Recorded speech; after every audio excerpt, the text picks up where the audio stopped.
Hello to all the beautiful people out there. First of all, I would like to thank you guys for showering me with a lot of love and blessings on my last video.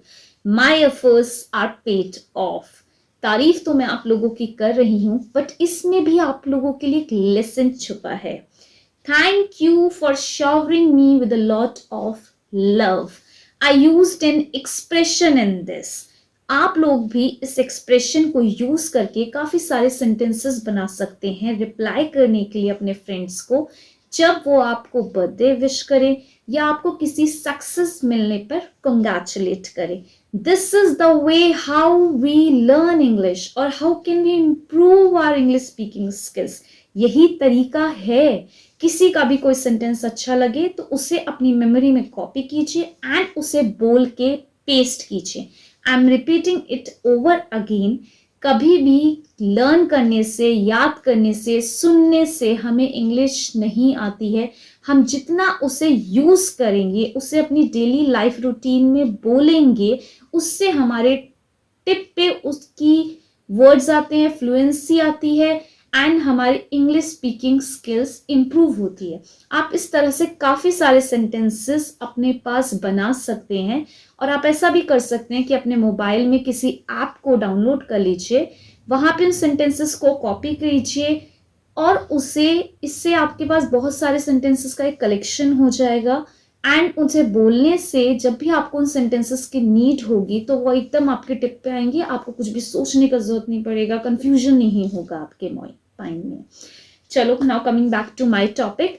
मैंने अपनी last video में आपके साथ कुछ techniques share की थी कि how can you improve your English speaking skills.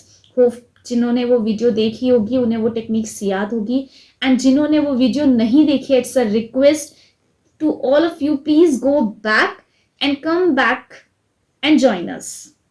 पहले जाके आप उस वीडियो को देखिए, फिर हम सबको आके यहाँ पे ज्वाइन कीजिए. तो I am starting my topic of grammar today. मैं एक ग्रामर का टॉपिक आज आप लोगों के साथ शेयर करूंगी.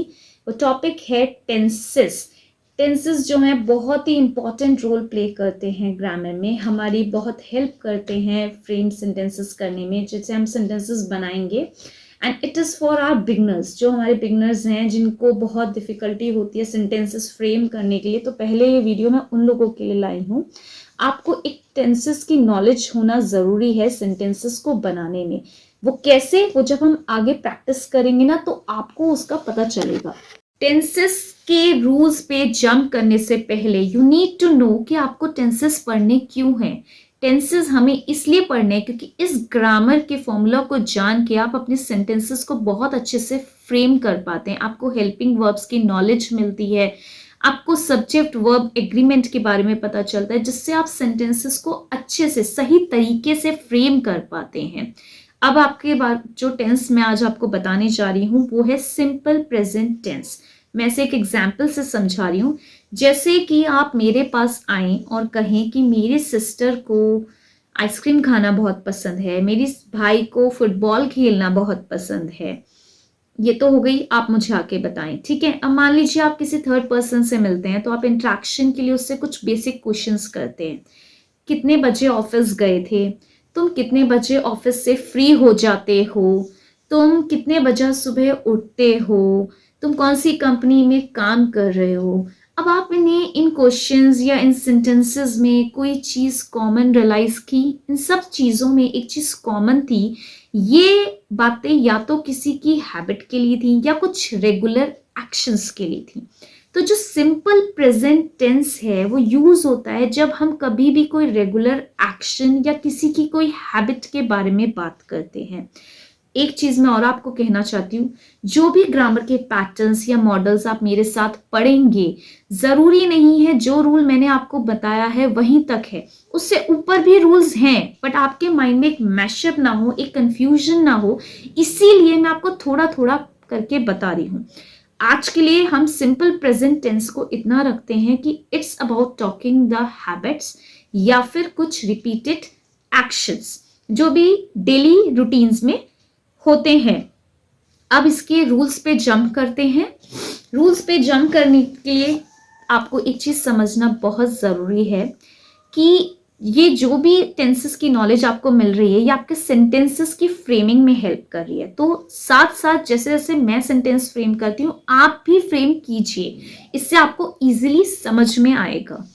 तो रूल नंबर 1 क्या है, जब भी इसमें कोई सिंगल पर्सन होता है, सिर्फ एक ही पर्सन इन्वॉल्व होता है, तो हम करते क्या है, इसके साथ एस या ई एस फॉर्म लगाते हैं वर्ब की। ठीक है, जैसे मैं कहूं सीता फुटबॉल खेलती है, सीता के लिए सीता, फुटबॉल के लिए फुटबॉल, प्ले के लिए प्ले होता है खेलता के लिए, उसमें सीता एक है तो लग जाएगा प्लेस, सीता प्लेस फुटबॉल। ठीक है, एक सिंगल पर्सन थी, ही शी इट, ये सब सिंगल पर्सन होते हैं, इन सब के साथ एस या ई एस फॉर्म आती है। वो मुझे जानता है, ही नोज मी, वो बुक पढ़ रहा है, ही रीड्स बुक। ठीक है, वो खेलती है, शी प्लेज। सिंपल, जो भी सिंगल पर्सन होगा उसके साथ एस एस फॉर्म लग जाएगी एंड बाद में ऑब्जेक्ट आ जाएगा। अब आप सोच रहे होंगे कि ये क्या होता है कि कभी हैव लगता है कभी हैज लगता है, ऐसा क्यों होता है?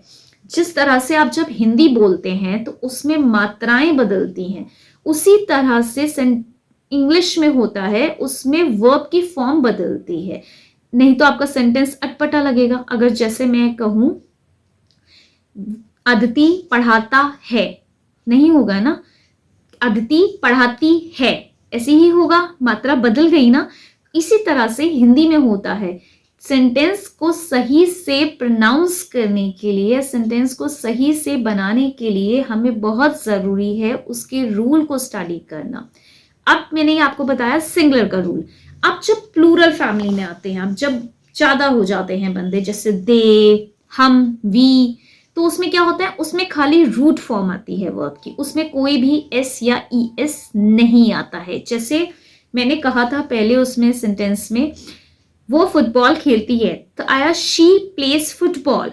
अब मैं कहूं वो फुटबॉल खेलते हैं, ठीक है, तो क्या आया, दे ज्यादा हुआ, प्ले फुटबॉल, दे ज्यादा हो गया, इसलिए एस और ई एस फॉर्म नहीं आई। एक एग्जाम्पल और बताती हूं मैं दोनों का। पहला है जैक, एक कंपनी में, जैक मेरी कंपनी में काम करता है, ठीक है, तो क्या आएगा, Jack is a single person, Jack काम करता है, वर्क मेरी कंपनी में, in my company, Jack is a single person, तो Jack works in my company. अब मैं कहूं जैक और मैं उस कंपनी में काम करते हैं, दो बंदे हो गए, Jack and I work in that company. You getting my point? जब दो बंदे होंगे तो एस और ई एस नहीं आता है, जब एक सिंगल पर्सन होता है तो एस फॉर्म आती है। रूल्स आपको टेंसेस के इसलिए बताए जाते हैं कि जिससे कि जो भी टाइम आपको एक सेंटेंस को कंस्ट्रक्शन में लगता है, उसकी फ्रेमिंग में लगता है ना, वो जल्दी से शॉर्ट कट हो जाए, मतलब कट शॉर्ट होके वो टाइम आप जल्दी से सेंटेंस को फ्रेम कीजिए। मतलब किसी के डेली रूटीन की बात हो रही है, किसी की हैबिट की बात हो रही है, एक बंदा एस और एस फॉर्म लगाओ, ज्यादा है तो नहीं लगाओ, और जल्दी से सेंटेंस को बोल दीजिए। It should be on your tip, मतलब जल्दी से आना चाहिए। एक चीज जो गलती हम करते हैं इसके रूल के पढ़ने के बाद, वो ये कि हम आई के साथ इज एम आर लगा जाते हैं या एस और एस फॉर्म लगा देते हैं, तो वो हमने नहीं करना है। आई के साथ कभी भी कुछ भी यूज नहीं करना है, आई के साथ root form of the verb ही आती है। जो सेंटेंस आप बहुत कॉमनली सुनते हैं यूज करते हैं, जैसे आई लव यू, आप कभी ऐसे बोलते हैं आई लव्स यू, ऐसे नहीं बोलते हैं ना, तो आई के साथ एस और एस फॉर्म नहीं लगाना है। I belong to Delhi, I like ice cream, simply जो रूट फॉर्म है वर्ब की वो आई के साथ यूज करनी है। मैंने कई बार, काफी बार ऐसे लोगों को देखा है जो आई के साथ लगा देते हैं, ये गलती करते हैं। आई को हमेशा प्लूरल कंसिडर कीजिए, उसे कभी भी वैसे लगाने की, एस और ई एस लगाने की उसमें कोई ज़रूरत नहीं है, या उसमें कोई भी हेल्पिंग वर्ब जब हम डेली रूटीन की बात करेंगे या किसी की हैबिट की बात करेंगे तो हमें नहीं लगाना है। Now it's practice time, let's practice some sentences. हम साथ में कुछ सेंटेंसेस फ्रेम करते हैं एंड आप उन्हें कोशिश कीजिए फ्लुएंटली बोलने की। जैसे मैं कहूं कि सिमेंथा ऑफिस सुबह 6 बजे जाती है, Samantha leaves for her office at 6 in the morning. Samantha was a single person, इसके लिए S और ईएस फॉर्म यूज करेंगे तो लीव का लीव्स हुआ। अब मैं कहूँ हम शाम को 6 बजे वापस आते हैं तो we get back at 6 in the evening. हम प्लूरल हो गया इसलिए गेट यूज किया गया। इसी तरह से और सेंटेंसेस बनाते हैं। मैं कहूँ मेरे पापा रोज जल्दी उठते हैं, my father gets up early in the morning. मैं कहूँ मेरे पेरेंट्स जल्दी उठते हैं, my parents get up early in the morning.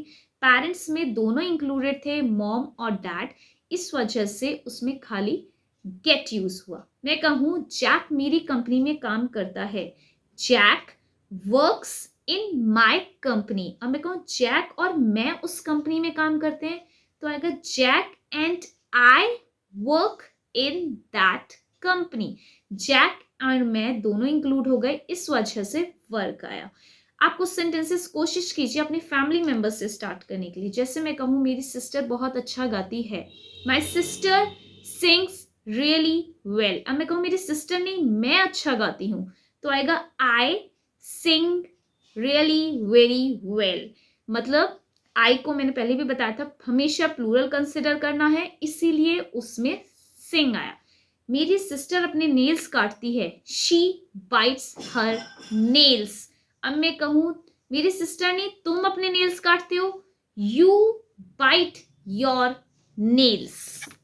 Now let's talk about the negative sentences. Negative sentences कैसे फ्रेम करने हैं? जब हम नॉर्मल सेंटेंसेस फ्रेम करते तो वी यूज एस और S form with a single subject and plural में हम एस और एस फॉर्म यूज नहीं करते थे। नेगेटिव में हमें डू और डस का यूज करना है, डू नॉट या फिर डस नॉट। जब सिंगल सब्जेक्ट होगा तो we are going to use does not, और जब प्लूरल होगा तो हम यूज करेंगे डू नॉट। जैसे मैं कहूँ वो मुझे नहीं जानती, she does not know me. She was एक थी इसीलिए डस नॉट आया। मैं उसे नहीं जानता, I do not know her. I is considered as plural इसीलिए डू नॉट आया। अगर मैं कहूँ वो मेरी बात नहीं मानती, she does not listen to me. मैं किसी की बात नहीं मानता, I do not listen to anyone, या I don't listen to anyone. इस बात का कोई सेंस नहीं आता, it does not make any sense. कोई लड़का या लड़की नहीं थी, बात के लिए यूज कर रहे थे इसलिए हमने यहाँ पे इट यूज किया। तुम्हारा आइडिया बिल्कुल बेकार है, your idea do not seem interesting. तुम्हारे आइडिया के लिए हमने इसमें डू नॉट यूज किया। Now let's talk about the interrogative sentences. Interrogative sentence में क्या करना है, जो भी आपकी हेल्पिंग वर्ब है क्या, वो सेंटेंस के स्टार्टिंग में आ जाते हैं। It directly jumps in front of the sentence. जैसे मैं कहूँ क्या आलोक आपको जानता है, डज आलोक नो यू। अब मैं कहूँ क्या आप आलोक को जानते हैं, डू यू नो आलोक। क्या वो अच्छी इंग्लिश बोलता है, does he speak good English. क्या आपके पेरेंट्स अच्छी इंग्लिश बोलते हैं, do your parents speak good English. Parents mom dad दोनों इंक्लूडेड थे इसीलिए हमने डू यूज किया। वे क्या वो यहाँ रोज आती हैं, does she come here every day. क्या आप वहां रोज जाते हैं, do you go there every day. Jack आपके साथ काम करता है, does Jack work with you. क्या आप जैक के साथ काम करते हैं, do you work with Jack. Hopefully आपको सेंटेंसेस फ्रेम करने में हेल्प मिल रही होगी। ग्रामर की हेल्प लीजिए, उसके फॉर्मूले में सेंटेंसेस को डालिए एंड जस्ट फ्रेम कीजिए। एंड फ्रेम ही नहीं कीजिए, इन्हें अपनी डेली लाइफ रूटीन में प्रैक्टिस भी कीजिए, क्योंकि इंग्लिश बोलने से ही अच्छी आएगी। एक फ्लुएंसी जो होती है, या आप सेंटेंसेस को फ्लोलेसली जो बोलना चाहते हैं ना, वो आप कैसे बोल पाएंगे, जब आप उसे रेगुलर बेसिस पे प्रैक्टिस करते रहेंगे एंड उसे यूज करेंगे। सेंटेंसेस को यूज करने से हमारी टिप पे एक फ्लुएंसी आती है एंड हमें अपने इंग्लिश स्पीकिंग स्किल्स इंप्रूव करने में बहुत हेल्प मिलती है। नाउ लेट्स कम कि हम जो इंटरोगेटिव क्वेश्चंस हैं वो कैसे बनाएंगे। आप गेस करना चाहेंगे? होप आप कर चुके होंगे, but let me explain you. हम जो भी क्वेश्चन वर्ड होगा उसे पहले स्टार्टिंग में लिखेंगे, उसके साथ डू और डस, देन वर्ब, देन ऑब्जेक्ट। जैसे मैं कहूं आपकी मम्मी कहाँ रहती है, वेयर, कहाँ के लिए आया, where, question work, where does your mother live. It's just simple, कहाँ के लिए वेयर आया, मदर एक थी इसलिए हमने डज यूज किया, योर मदर आपकी मम्मी रहती है, लिव। पॉइंट और जो आपको सेंटेंसेस या इंटरोगेटिव बनाते हुए याद रखना है वो ये है, जब भी हम डज यूज कर लेते हैं सेंटेंसेस में, वेदर वो नेगेटिव में हो या इंटरोगेटिव के क्वेश्चंस में हो, तो हम वर्ब में एस यूज नहीं करते हैं, चाहे वो सिंगल ही क्यों ना हो। जैसे ये मदर के लिए है, where does your mother live, lives नहीं होगा, वो खाली लिव होगा, क्योंकि ऑलरेडी जो एस है वो हम डस के साथ उसे यूज कर चुके थे। आपके पेरेंट्स कहाँ रहते हैं, where do your parents live, parents दो हैं तो वी यूज्ड डू। अब मैं कहूं अतुल ऑफिस से कितने बजे वापस आते हैं, when does Atul come back from office, आप ऑफिस से कितने बजे वापस आते हैं, when do you come back from office. You plural था इसलिए हमने डू यूज किया, Atul was a single person therefore we used does. आप अपना वीकेंड कैसे मनाते हैं, how do you spend your weekend, आपका रूममेट अपना वीकेंड कैसे मनाता है, how does your roommate spend your weekend. इसी तरह से आप जब भी किसी स्ट्रेंजर से मिले तो आप बहुत सारे क्वेश्चंस पूछ के उसके साथ फ्रेंडली हो सकते हैं, जैसे वेयर डू यू लिव, और वेयर डू यू लिव, आपको मोदी जी कैसे लगते हैं, how do you like Modi ji, काफ़ी सारे ऐसे सवाल हैं, how do you like my bag. आज आपका होमवर्क ये है, आपको अपने डेली रूटीन से रिलेटेड, अपनी कुछ हॉबी से रिलेटेड कुछ सेंटेंसेस बनाने हैं और उन्हें प्रैक्टिस करना है, उन्हें अच्छे से बोलिए। होमवर्क ज़रूर कीजिए, क्योंकि नाउ नो मोर ड्रीमिंग, अब बहुत सारा हार्ड वर्क करना है एंड अपनी इंग्लिश स्पीकिंग स्किल्स को इम्प्रूव करना है। अगर आपको मेरी वीडियो ने हेल्प किया है, कुछ आपको नॉलेज मिली है, सो प्लीज़ मेरे चैनल को लाइक कीजिए, शेयर कीजिए एंड सब्सक्राइब कीजिए। I need your support a lot. Thank you guys.